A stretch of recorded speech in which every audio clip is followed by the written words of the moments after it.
Hello everyone, कैसे हैं आप लोग? I hope you all are doing well. Today we are going to discuss about the Christ University, a deemed university. School of law Christ university के बारे में आज हम लोग बात करने वाले हैं और इसके हम लोग मेन कैंपस बैंगलोर के बारे में बात करने वाले हैं। ओके, आज हम लोग इस कॉलेज के रिगार्डिंग सारी चीज़ें देखने वाले हैं। इसकी प्लेसमेंट, इंटर्नशिप, कॉलेज के सीट्स, प्रोसीजर क्या है एडमिशन लेने के लिए और ये वर्थ इट है या नहीं है, और मैं अपनी ओपिनियन भी at the end of the video बताने वाला हूँ। तो चलो शुरुआत करते हैं। बेसिक इन्फॉर्मेशन बात कर लेते हैं इस कॉलेज के बारे में। इस्टेब्लिशमेंट इसकी कब हुई थी? 2005 में हुई थी। इससे आप आइडिया लगा सकते हो कि कॉलेज कितनी पुरानी है। 19 से 20 साल कॉलेज पुरानी है, तो इट्स इनफ कि किसी कॉलेज को डिफाइन करने के लिए वो कितनी पुरानी है वो बहुत मैटर करता है, क्योंकि कॉलेज का एक्सपीरियंस जो अगर जितनी पुरानी होती है उसकी एक्सपीरियंस उतनी ज़्यादा होती है और वो उतने अच्छे तरीके से वर्क कर पाता है। तो ये कॉलेज लॉ फील्ड में कौन कौन सी कोर्सेज ऑफर करती है ये यहाँ मैंने मेंशन कर दिया है। BLLB honours, BBLLB honours, PG में LLM और PhD। लेकिन आज हम लोग इन दोनों के बारे में बात नहीं करने वाले हैं, बस UG प्रोग्राम के बारे में बात करेंगे। UG 5 ईयर कोर्स की बात करूँ तो इसमें क्राइस्ट यूनिवर्सिटी 2 कोर्स ही ऑफर करती है। ये दोनों कोर्स यहाँ पे मैंने आपको मेंशन कर दिया है, BLLB ऑनर्स और BBLLB honours, approved by BCI है। और इसमें एडमिशन लेने के लिए क्या क्या मेरिट है होनी चाहिए और किस बेसिस पे यहाँ पे एडमिशन होती है, सारी चीज़ें इस वीडियो में डिस्कस करने वाले हैं। मेरिट में आगे बताऊंगा। मेरिट 12th में होनी चाहिए 45%, ठीक है। और ये यूनिवर्सिटी खुद एक एग्जाम कंडक्ट करती है, Christ university law entrance exam, CULEE। इसमें आपको जो स्कोर करते हैं, जिसकी इस बेसिस पे ही एडमिशन होती है। इसके एग्जाम की जो पूरे डिटेल्स हैं आगे मैं फर्दर डिस्कस करने वाला हूँ। ऑफिशियल वेबसाइट जो आपको मिल जाएगा, ठीक है, westuniversity.in. उसके एकेडमिक स्कूल ऑफ लॉ, ठीक है। एग्जाम मोड क्या रहेगा? ऑनलाइन रहेगा, ठीक है। ये एग्जाम ऑनलाइन ही होती है। एग्जाम टाइप यहाँ पे मैंने दे दिया है ऑब्जेक्टिव होती है, ठीक है। मल्टीपल चॉइस बेस्ड क्वेश्चन होता है। लैंग्वेज आपकी इंग्लिश रहेगी। करेक्ट मार्क्स 1 मार्क्स रहेंगे और गलत होने पे 0.25 मार्क्स आपके डिडक्ट होंगे। 4 गलत होने पे 1 नंबर कटेगा। यहाँ पे मैंने सारी डिटेल्स भी मेंशन कर दी हैं। ये आपके सब्जेक्ट रह गए English language, reasoning, general knowledge, current affair, data analyst and interpretation. आपके ये क्लैट वाले ही पैटर्न रह जाते हैं, लमसम जो सब्जेक्ट भी सारे वही हैं, ठीक है। इसमें 30 क्वेश्चन हो गए, रीजनिंग में 25 क्वेश्चन हो गए, जनरल नॉलेज 30 क्वेश्चन हो गए, करंट अफेयर 15 हो गए और डाटा एनालिस्ट 20 हो गए। तो टोटल यहाँ पे 120 क्वेश्चन होते हैं और 120 मिनट्स आपको दिया जाता है, ठीक है। और फिर इस एग्जाम के बेसिस पे मेनली यहाँ पे एडमिशन होती है। आप इसमें जैसा स्कोर करते हो उस हिसाब से आपकी यहाँ पे एडमिशन डिसाइड होती है। चलो, तो मेजर फैक्टर एक सारे लॉ कॉलेज की बात करूँ तो जैसे मैं बता दूं कि एक लॉ कॉलेज प्राइवेट है, तो प्राइवेट लॉ कॉलेज की अगर जहाँ बात करें तो वहाँ पे एक मेजर क्वेश्चन हो जाती है और एक मेजर चीज़ भी है जो हमें कंसीडर करनी चाहिए कोई भी कॉलेज में एडमिशन लेने के लिए, क्योंकि हमारी जो कॉलेज होती है वो 1-2 साल की नहीं, 5 साल की बात है। अगर हमारे लॉ कोर्सेज की बात करें तो इंटीग्रेटेड में 5 ईयर की हमारी कोर्स होती है। इसमें फ़ी को हमें कंसीडर करना ही चाहिए, क्योंकि 1-2 साल हमें फ़ीस नहीं देनी है, टोटल 5 साल देनी है, ठीक है। तो यहाँ पे मैंने इतने लंबे पूरे पर ईयर बता देता हो जाता, बट मैंने सारे ईयर्स की फ़ीस क्यों लिखी है, क्योंकि सारी ईयर्स जो है इनकी फ़ीस वेरी कर रही है। और देखो, ये कर्नाटका और अदर स्टेट के लिए मैंने मेंशन किया है। कर्नाटका जो लोग कर्नाटका से बिलोंग करते हैं उनके लिए जो फीस रहेगी 2,20,000 पर ईयर रहेगी, लेकिन यहाँ पे ये चेंज होएगी आपकी फीस फोर्थ ईयर में चेंज होएगी, ठीक है। फोर्थ ईयर में आपकी फीस चेंज होती है, ये अपडेटेड फीस ही है, यही फीस अभी आपको मिलेगी। तो जो अदर स्टेट से बिलोंग करते हैं उनके लिए 2,40,000 पर ईयर रहेगी। फर्स्ट ईयर में सेम यही रहेगी, सेकेंड ईयर भी रहेगी, थर्ड ईयर भी रहेगी। फोर्थ ईयर में आपकी फीस हो जाएगी 2,60,000, फिफ्थ ईयर में भी 2,60,000 रहेगी। तो ये आपकी 5 ईयर की टोटल फीस रहेगी, ठीक है। जो NRI स्टूडेंट है उनके लिए 3,50,000, ठीक है। और यहाँ पे फीस सबमिशन डेट है, ये रहा आपको। तो ये आपकी फीस रही। एडमिशन लेने से पहले फीस कंसिडर कर लेना। अगर if you are comfortable in paying this much amount then only you should think about this college. अगर कोई इशू आता है तो आप इससे नीचे और भी कॉलेजेस देख सकते हो, लेकिन अगर जिसको फीस से कोई इशू नहीं है और कोई दिक्कत नहीं है तो they are go for it.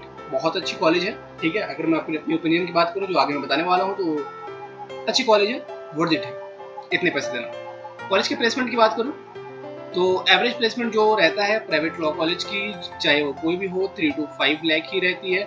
लेकिन यहाँ पे अगर जैसे कि इसकी मैं बात करूँ टॉप प्लेसमेंट की, तो एवरेज इसका ले सकता हूँ हाईएस्ट प्लेसमेंट में 7 to 10 लाख ले सकता हूँ, इससे ज़्यादा नहीं मगर 7 लाख हो गए या 10 लाख हो गए, इससे ज़्यादा नहीं ले सकते हैं। 7 to 10 lakh maximum, not more than that. जैसे मैंने अदर कॉलेज के वीडियो बनाए हैं तो उसमें मैंने 15 लाख तक की मेंशन किए हैं, लेकिन यहाँ पे मैं हाईएस्ट लूंगा तो 7 to 10 लाख और एवरेज 3 to 5 लाख, ठीक है।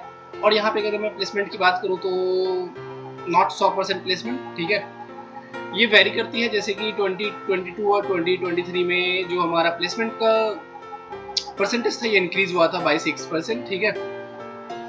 2023 के ऑफिशियल ये तो इन्होंने रिलीज नहीं किया है प्लेसमेंट की डाटा, लेकिन ठीक है, एवरेज प्लेसमेंट है। 70 to 80% बच्चे प्लेस्ड हो जाते हैं, कभी आगे पीछे होते रहता है, ठीक है। प्राइवेट कॉलेजेस हैं तो थोड़े प्लेसमेंट की आगे पीछे होते रहते हैं, नो डाउट। इंटर्नशिप की बात करूँ तो आपको इंडिपेंडेंट देखना पड़ेगा। कुछ बच्चे हैं इसमें, जैसे इंटर्नशिप की फीडबैक उतनी अच्छी थी रही नहीं इस कॉलेज की, जितना मैंने रिसर्च किया और पता किया है। 20 to 30% बच्चों को कॉलेज हेल्प आउट कर पाती है, बाकी मेनली बच्चे यहाँ पे इंटर्नशिप के लिए जो देखते हैं तो वो इंडिपेंडेंट अप्लाई करते हैं और कांटेक्ट करते हैं। जैसे इंटर्नशिप ग्रैब करने के लिए ये आपको थोड़ा सा खुद बाय अपने आप से एफर्ट करना पड़ेगा इंटर्नशिप ग्रैब करने के लिए, ठीक है। कॉलेज आपको इंटर्नशिप करने के लिए टाइम प्रोवाइड करती है, आपको उस दौरान इंटर्नशिप करना होता है, ठीक है। फैकल्टी, इसमें पॉजिटिव रिव्यू दूंगा मैं। फैकल्टी अच्छी हैं, गुड एंड कोऑपरेटिव, अच्छे पीएचडी, अच्छे स्कॉलर्स होते हैं। फैकल्टी आपको यहाँ पे अच्छी मिलेगी, जो आपको जितना आपको चाहिए, जो आप एक्सपेक्ट करते हो फैकल्टी से कि यार वेल अच्छा नॉलेज हो और अच्छा आपको गाइड करे और अच्छा आपको पढ़ाए, तो सारी चीज़ें फैकल्टी, नो डाउट फैकल्टी यहाँ की काफ़ी अच्छी मिलेगी आपको, इसमें कोई दिक्कत वाली बात नहीं है।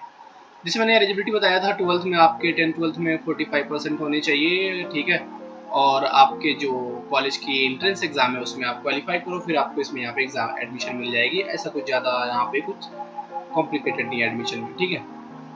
सीट्स की बात करूँ तो सीट्स का ऑफिशियल ज़्यादा कुछ मिला नहीं, तो 300 प्लस सीट्स हैं यहाँ पे। यूजी के लिए बात करूँ तो, क्योंकि पीजी में फिर मैं बात करूँ तो 180 सीट्स हैं। यूजी के दोनों कोर्सेज मिला के 300 सीट्स हैं लमसम, ठीक है। इसी के अकॉर्डिंग चलती है। फैसिलिटीज़ की मैं कॉलेज की बात करूँ तो जैसे सारे अदर लॉ कॉलेजेस हैं, ऑडिटोरियम हो गया, लाइब्रेरी हो गया, प्राइवेट लॉ कॉलेज है, इंफ्रास्ट्रक्चर अच्छी होगी, नो डाउट इंफ्रास्ट्रक्चर यहाँ की काफ़ी अच्छी है, ठीक है। फुल एयर कंडीशनर क्लासरूम होंगे, कैंटीन, कैफेटेरिया, फूड कोर्ट्स और sports complex, hostel, food court, gym, hospitals, medical facilities, wifi sector. तो एक लॉ स्टूडेंट में लॉ कॉलेज में जितनी भी फैसिलिटीज चाहिए होती है सारे हैं, इंफ्रास्ट्रक्चर यहाँ की अच्छी है, ठीक है, उसमें आपको कोई दिक्कत नहीं आने वाली है। कॉलेज की रैंकिंग की बात कर लूँ तो मैंने सबसे ऊपर लिख रखे हैं रैंक बाय NIRF, जो यहाँ की सबसे इंपॉर्टेंट रैंक होती है, जो कि हर साल हमारे गवर्नमेंट की तरफ से रिलीज होती है, जो इसकी 13th आती है। अगर मैं लॉ कॉलेज की बात करूँ रैंकिंग की, तो मैं इसको अगर प्राइवेट लॉ कॉलेज की बात करूँ तो इसको टॉप 10 प्राइवेट लॉ कॉलेज में इसको मैं कंसिडर करूँगा, ठीक है। क्राइस्ट यूनिवर्सिटी है जो हमेशा है कि अगर इंडिया में टॉप 10 प्राइवेट लॉ कॉलेज की जहाँ बात करूँ तो क्राइस्ट यूनिवर्सिटी उसके अंदर फॉल करेगी, ठीक है। अदर रैंकिंग मैंने यहाँ पे डाल रखे हैं, वो आपके लिए डाल रखे हैं सारे की, जो इंडिया टुडे हो गया, द वीक हो गया, आउटलुक हो गए, ठीक है। ये लोग अपने सर्वे के हिसाब से हर साल रैंकिंग देते हैं सारे कॉलेजेस को, तो इसमें उनकी रैंकिंग 17 अलग अलग मैंने 2023, 2022 और 21 के मैंने रैंकिंग सारे के दे रखे हैं, ठीक है। अगर 2023 की बात करूँ तो 17, 12, 6 एंड 16 काफ़ी अच्छी रैंक है ये, और ये रैंक हमेशा कांस्टेंट मेंटेन रही है। इसमें 2022 में भी 6 रहा है, 7 रहा है, 6 रहा है, 12, 15, 17, तो रैंक काफ़ी अच्छी है कॉलेज की। रैंकिंग में से कोई दिक्कत नहीं है। लास्ट हम लोग बात करने वाले हैं हॉस्टल के बारे में, तो जोनेस हॉल हो गया, क्राइस्ट हॉस्टल, ब्लॉक ABC हो गया, ये फीमेल के लिए है, ठीक है। सिंगल रूम, ट्विन और ट्रिपल शेयरिंग तीनों ऑफर की जाती है। आप जैसे जैसे रूम ले हैं उस हिसाब से प्राइस हो गया। सिंगल का 1,06,000 और डबल शेयरिंग का 83 और ट्रिपल शेयरिंग का 59, ये सिर्फ फीमेल्स के लिए है। फिर यह मेल स्टूडेंट के लिए हो गया ये ब्लॉक ABC, ठीक है। क्राइस्ट हॉस्टल की इसके लिए हो गई। और भी यहाँ पे हॉस्टल्स हैं, लेकिन कुछ हैं जो स्पेशली सिर्फ PG और PhD होल्डर को ही मिलते हैं, उसमें UG वालों की कोई स्कोप नहीं है। तो ये दोनों हॉस्टल्स जो हैं, जो मैंने यहाँ पे मेंशन किए हैं, ये आपको UG वालों के लिए हैं। तो आगे बात करते हैं, क्या यहाँ एडमिशन लेना वर्थ इट है? क्या यहाँ इतने पैसे देना, अगर 2.5 पर ईयर दे रहे हैं तो लमसम अच्छा खासा पैसा हो जाते हैं, अराउंड 13 to 30 लाख रुपीस, तो 15 प्लस कर लूँ, एवरेज कहीं नहीं जा रहा। तो क्या इतने पैसे देना वर्थ इट है और यहाँ एडमिशन लेना वर्थ इट है? 5 ईयर टाइम स्पेंड करना वर्थ इट है कि नहीं है? मैं अपना यहाँ पे ओपिनियन बताऊंगा तो ये टोटली वर्थ इट है। ठीक है, अच्छी इन्वायरमेंट प्रोवाइड करते हैं आपको, अच्छा कॉलेज है, अच्छा इंफ्रास्ट्रक्चर है, अच्छी फैकल्टी है, ठीक है, और आपको एक्सपोजर अच्छा मिलता है। आपको जो जो चीज़ चाहिए, सारी जो यहाँ पे इवेंट्स वगैरह होते हैं, आप सारा पार्टिसिपेट करें तो कॉलेज आपको अच्छा एक्सपोजर प्रोवाइड करती है। ये टोटली अप टू यू है कि आप कितना इसको ग्रैब कर पाते हो। तो मेरे हिसाब से कॉलेज टोटली वर्थ इट है। ठीक है, अगर प्राइवेट कॉलेज में अगर आप जाते हो, अगर और कॉलेज को नहीं चूज करके आपको यहाँ एडमिशन मिलती है, तो आपको यहाँ पे ऑप्शन लेना चाहिए। You can go for it. अगर आपको यहाँ पे एडमिशन मिलती है, टोटली वर्थ इट है, सोचने की कोई बात नहीं है। ठीक है, सबकी अपनी बेसिस पे चूज करते हैं, लेकिन आप सारी चीज़ें, टर्म्स कंडीशन आपको अच्छे लगते हैं तो आप यहाँ पे एडमिशन ले सकते हो अच्छी कॉलेज से। तो यहीं पे एंड करते हैं, फिर मिलते हैं अगले वीडियो में।